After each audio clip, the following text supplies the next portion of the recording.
गळतीमुळे भरलेली पाण्याची टाकी 6 तासात रिकामी होते. एक नळ त्या टाकीत एका मिनिटात 5 लिटर पाणी ओततो, तरीसुद्धा भरलेली टाकी 8 तासात रिकामी होते. तर त्या टाकीची धारक्षमता एकूण किती लिटरची असेल? नळ टाकी या घटकावर आधारित हा प्रश्न सोडवायचा कसा वागसा.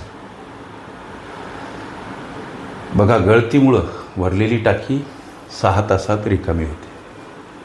गळती म्हणजे टाकीला असलेलं छिद्र जे टाकी 6 तासात रिकामी करते. टाकीला एक नळसुद्धा आहे जो प्रति मिनिट 5 लिटर याप्रमाणे टाकीत पाणी ओततो. आता हे दोन नळ कोणते? एक गळतीचा आणि हा प्रति मिनिट 5 लिटर टाकीत पाणी ओतणारा. दोन्ही नळ ॲट अ टाईम क्रियाशील असले जरी तरीसुद्धा भरलेली टाकी 8 तासात रिकामी होते. आता प्रति मिनिट गोष्टी लक्षात घ्या. 5 लिटर प्रमाणे टाकीत पाणी ओतणारा हा नळ, याला आम्ही एक्स समजायचं. आणि एक आहे लेकरांनो गळती, जी टाकी 6 तासात रिकामी करते. या गळतीचं प्रति तास कार्य काय? तेव्हा त्याचं उत्तर आम्हाला सापडेल 1/6. हे 1/6 का? तर या गळतीसाठी उदाहरणार्थ टाकीचे एकूण 6 भाग ठरत असतील तर प्रति तास 1 भाग याप्रमाणे टाकी रिकामी करण्याचं काम गळती करणार. आता हे दोन्हीही नळ ॲट ए टाईम सुरू असले जरी तरीसुद्धा टाकी, गणित म्हणते भरलेली टाकी 8 तासात रिकामी होते. म्हणजे प्रति मिनिट 5 लिटर पाणी ओतणारा हा नळ आणि हे 1/6 गळतीचं प्रति तास कार्य, हे दोन्ही नळ ॲट ए टाईम क्रियाशील असताना सुद्धा संपूर्ण भरलेली टाकी 8 तासात रिकामी होते. 8 तासात रिकामी होते. मग या दोन्ही नळाचं प्रति तास कार्य काय? हा प्रश्न तेव्हा त्याचं उत्तर सापडलं 1/8. उदाहरणार्थ या दोन्ही नळासाठी टाकीचे एकूण इथं 8 भाग ठरत असतील तर प्रति तास 1 भाग याप्रमाणे हे दोन्ही नळ टाकी रिकामी करण्याचं कार्य करत आहेत. आता या गणिताची मांडणी करायची कशी? इथं बघा, 1/8 बराबर हे गळतीचं कार्य, या गळतीच्या कार्यामधून प्रति मिनिट 5 लिटर याप्रमाणे कार्य करणारा हा जो काही नळ आहे याचं कार्य वजा करू. प्रति मिनिट 5 लिटर याप्रमाणे पाणी ओतणारा नळ टाकी किती तासात भरू शकतो याचं उत्तर प्रथमतः शोधणे. नंतर हा जो मुख्य प्रश्न आहे टाकीची धारक्षमता, त्या परत आपल्याला पावलं टाकता येते.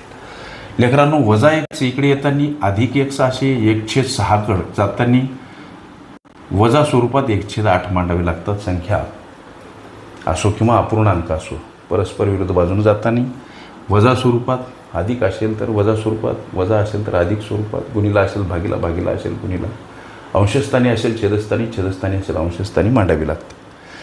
लक्ष द्या, हे दोन्ही नळ ॲट ए टाईम सुरू असताना सुद्धा टाकी 8 तासात रिकामी होते.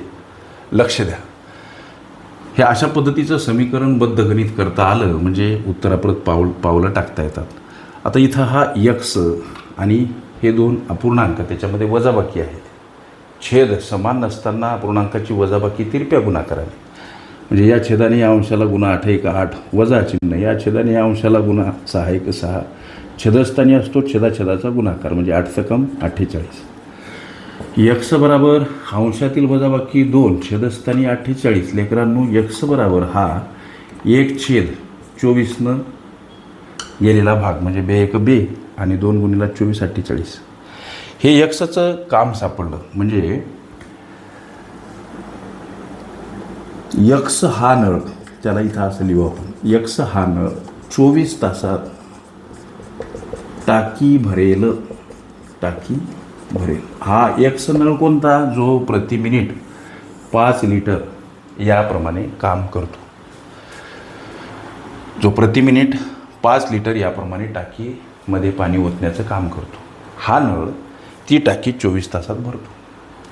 आता प्रति मिनिट 5 लिटर याप्रमाणे पाणी ओतणारा हा नळ तासामध्ये किती काम करेल? 60 मिनटं असतात तासामध्ये. हा प्रति मिनिटाला 5 लिटर पाणी ओतण्याचं काम करतो.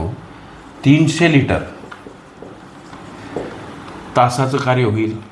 तासाचं कार्य कोणाचं? यक्स या नळाचं. यक्स या नळाचं. याला 24 तास ती टाकी भरण्यासाठी लागणार आहेत. मग आता टाकीची जी धारक क्षमता लेकरांनो विचारली, धारक क्षमता जी विचारली आम्हाला टाकीची, तर हा नळ 24 तासात टाकी भरणार आहे. 124 हे उत्तर या यक्स नळाचं प्रति तासाचं कार्य अशा पद्धतीनं आलेलं आहे. यक्स हा नळ प्रत्येक तासाला 1 भाग याप्रमाणे टाकी भरणार आहे. याच्यासाठी या यक्स या नळासाठी त्या टाकीचे भाग असणार 24, म्हणजे 24 भाग भरण्यासाठी अर्थात त्याला 24 तास लागणार. हे तुमच्या लक्षात नसेल आलं तर. मग आता 24 तास म्हणजे किती लिटर? एका तासाला हा नळ 300 लिटर एवढं टाकीमध्ये पाणी ओततो.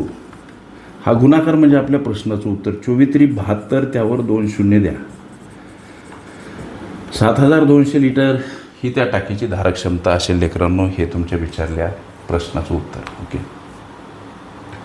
नळ टाकी हे माझी प्लेलिस्ट अवश्य बघा. त्यामध्ये विविध स्पर्धकांनी विविध अंगांनी विचारल्या संभाव्य अशा असंख्य प्रश्नांचा सराव तुम्हाला करता येईल.